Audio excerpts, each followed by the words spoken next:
കുറച്ചു ദിവസങ്ങളായി സോഷ്യൽ മീഡിയയിലെ പ്രധാന ചർച്ച വിഷയം ബാലയും മുൻഭാര്യ അമൃതയും തമ്മിലുള്ള വിഷയങ്ങളാണ്. ഇരുവരും വേർപിരിഞ്ഞെങ്കിലും മകൾ പാപ്പുവെന്നു വിളിക്കുന്ന അവന്തികയുടെ പേരിൽ ബാല ഇപ്പോഴും ഖേദം പ്രകടിപ്പിക്കാറുണ്ട്. തന്റെ ഏകമകളെ തന്നെ കാണിക്കുന്നില്ലെന്നതാണ് താരത്തിന്റെ വിമർശനം. കൂടാതെ അമൃതയെക്കുറിച്ചും ചില വിമർശനങ്ങൾ താരം കഴിഞ്ഞ ദിവസങ്ങളിൽ പങ്കുവച്ചിരുന്നു.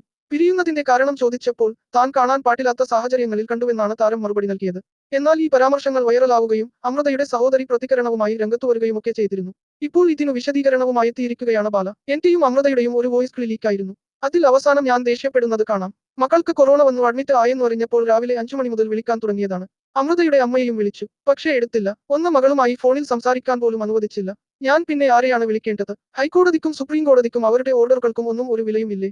എല്ലാ മാസവും 2ാം ശനിയാഴ്ച എനിക്ക് മകളെ കാണാനുള്ള ഉത്തരവുണ്ട്. എല്ലാ വിശേഷ ദിവസങ്ങളിലും കുട്ടി എന്റെ കൂടെ ഉണ്ടായിരിക്കണം. വലിയ ആഗ്രഹങ്ങളൊന്നും എനിക്കില്ല. പിറന്നാൾ ദിനത്തിൽ മകളുടെ ഒരു ബർത്ത്ഡേ വിഷ് കേൾക്കണം. കുഞ്ഞിന് കൂടി തോന്നണ്ടേ അത് എന്ന ഒരു ചോദ്യമുണ്ട്. കുഞ്ഞിന്റെ ബ്രെയിൻ പ്രവർത്തിച്ചു തുടങ്ങും മുൻപ് ബ്രെയിൻ വാഷ് നടന്നാൽ പിന്നെ എന്തു ചെയ്യാനാ? 3 വയസ്സുള്ള എന്റെ മകളെ ഞാൻ റേപ്പ് ചെയ്യുമോ? അങ്ങനെയും ഒരു കേസ് വന്നിരുന്നു. പക്ഷേ കോടതി അത് എടുത്തില്ല. കോടതിയിൽ കയറിയിറങ്ങി 5ാം വർഷം താൻ ഡിഫൻസിനു വേണ്ടി തെളിവ് കൊടുത്തു. പോസ്കോ കേസ് വന്നതുകൊണ്ട്. അതുവരെ താൻ ഒന്നും പറഞ്ഞില്ല എന്നും താരം വ്യക്തമാക്കി.